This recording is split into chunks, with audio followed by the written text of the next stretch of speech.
Filsafat hukum.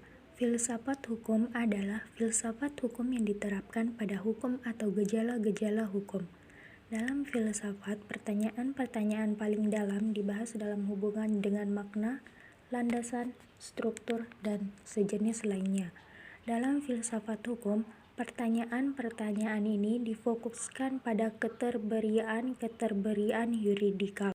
Maka diadakanlah perjanjian antara mereka, Pactum Unions, disusul dengan perjanjian antara mereka dengan seseorang tertentu, Pactum Subjectionis, yang diserahi kekuasaan tersebut bersifat absolut.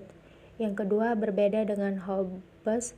John Locke dalam bukunya Treatise on Civil Government 1960 berpendapat pada saat perjanjian diadakan disertakan syarat-syarat. Yang pertama, pembatasan kekuasaan dan tidak boleh melanggar HAM. Maka sebabnya orang menaati hukum. Yang pertama, teori kedaulatan Tuhan. Segala hukum adalah hukum ketuhanan. Tuhan sendirilah yang menetapkan hukum, dan pemerintah duniawi adalah peseluruh kehendak Tuhan. Hukum dianggap sebagai kehendak Tuhan. Manusia sebagai salah satu ciptaannya wajib patuh pada hukum ketuhanan ini. Yang kedua, teori perjanjian sosial. Orang taat dan tunduk pada oleh karena berjanji untuk menaatinya. Hukum dianggap sebagai kehendak bersama, suatu hasil konsensus atau perjanjian dari segenap anggota masyarakat.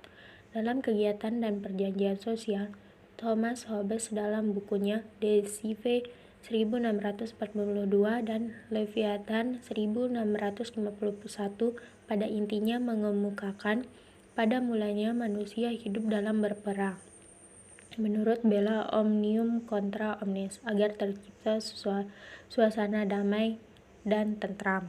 Sebabnya negara berhak menghukum seseorang, yaitu dalam usaha menjawab pertanyaan di atas, teori-teori tentang mengapa orang menaati hukum penting untuk disimak kembali. Dengan implementasinya, yaitu hukum memerlukan kekuasaan untuk kedudukannya. Yang kedua, kekuasaan diperlukan oleh karena hukum bersifat memaksa. Hukum dan kekuasaan. Sehubungan antara hukum dan kekuasaan digambarkan dalam suatu slogan, yaitu hukum tanpa kekuasaan adalah angan-angan, kekuasaan tanpa hukum adalah kelaiman, menurut Mohtar Kusumaatmadja. Papperzak mengemukakan hubungan antara hukum dengan kekuasaan dengan dua cara. Yang pertama, dari konsep sanksi, yaitu perilaku yang menyimpang memerlukan sanksi bagi penegakan aturan-aturan hukum. Penggunaan saksi memerlukan legitimasi yuridis agar menjadi kekerasan yang sah. Yang kedua, konsep penegakan konstitusi. Itu termasuk penegakan prosedur yang benar dalam pembinaan hukum mengasumsikan digunakannya kekuatan, menurut Forze. Beberapa permasalahan penting dalam filsafat hukum. Yang pertama, hukum dan kekuasaan. Kedua, apakah sebabnya orang menaati hukum? Yang ketiga, apakah sebabnya negara berhak menghukum seseorang? Keempat, etika dan kode etik profesi hukum. Yang kelima, keadilan. Yang keenam, hak asasi manusia.